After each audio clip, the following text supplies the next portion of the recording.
तुम अपने विश्वासों की उपज हो। तुम जिस चीज में विश्वास करते हो तुम वही बन जाते हो। जो स्वयं पर विश्वास करते हुए लक्ष्य की ओर बढ़ते रहते हैं उन्हें सफलता जरूर मिलती है। अगर व्यक्ति अपने लक्ष्य के लिए कर्म में पूरे मन से लग जाता है और उसे कर्म करने से खुशी मिलती है तो सफलता उससे दूर नहीं। हर व्यक्ति के मन में मृत्यु का भय होता है।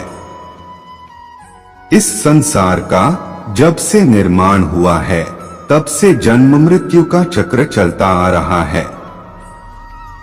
यह प्रकृति का नियम है। इस सत्य को स्वीकार करके भयमुक्त होकर आज में जीना चाहिए। किसी को भी आने वाले पल के बारे में कुछ नहीं पता होता, लेकिन इस संशय में भयभीत रहने से जीवन नहीं जिया जा सकता। श्री कृष्ण अर्जुन से कहते हैं कि व्यक्ति कर्म करने के लिए ही पैदा हुआ है और बिना कर्म किए कोई रह नहीं सकता। फल की चिंता करना व्यर्थ है, क्योंकि इससे मनुष्य का मन काम से भटकने लगता है।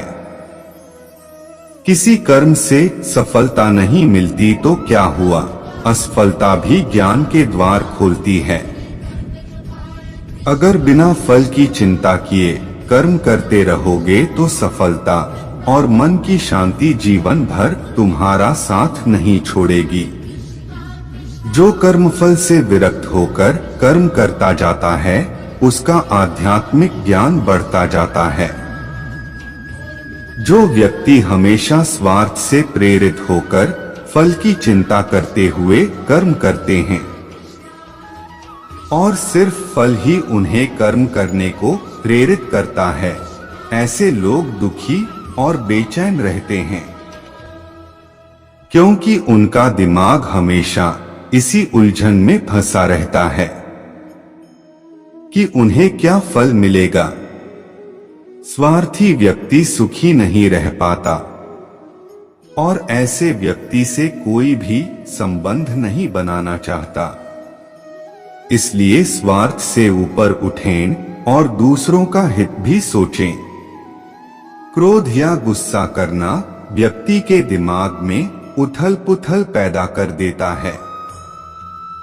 आवेश में विवेकहीन होकर कई बार व्यक्ति अपना ही नुकसान कर बैठता है या फिर अपनी ही मानसिक शांति को भंग करके खुद को कष्ट देता है।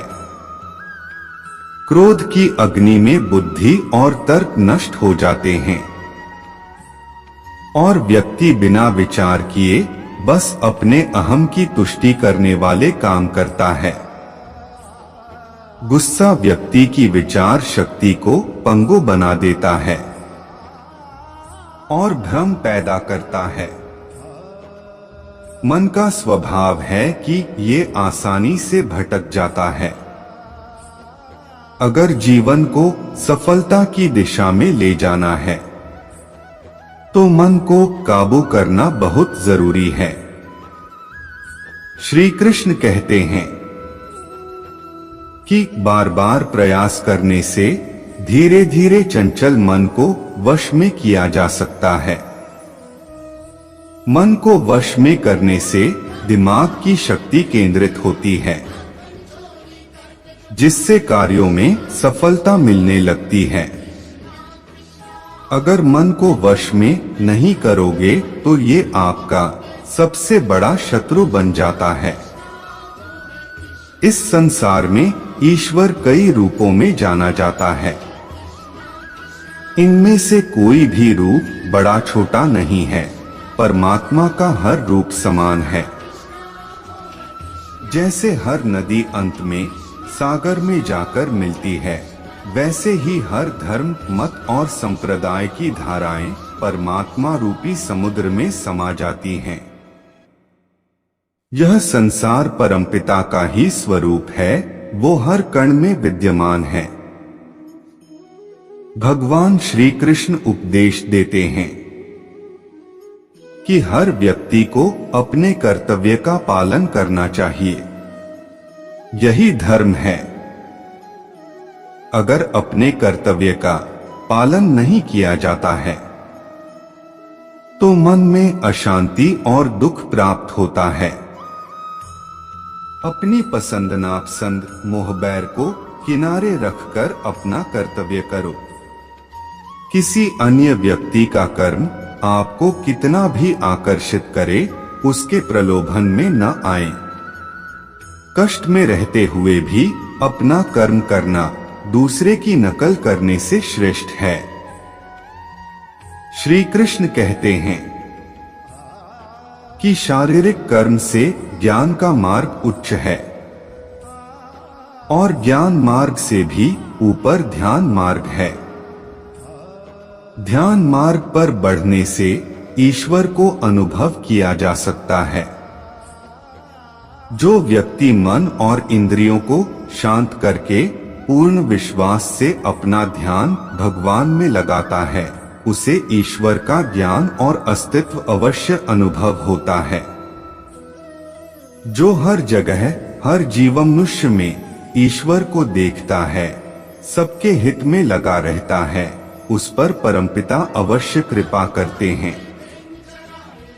ज्ञान मार्ग हो या भक्ति मार्ग, समर्पण प्रेम विश्वास ही आपको ईश्वर के प्रकाश की ओर ले जाता है। भगवान की पूजा बहुत से लोग करते हैं, लेकिन उनको शांति क्यों नहीं मिलती? क्योंकि भगवान आपके मन में निवास करता है, उसे पता है कि आपका भाव क्या है। धन्यवाद। जय श्री राधे कृष्णा।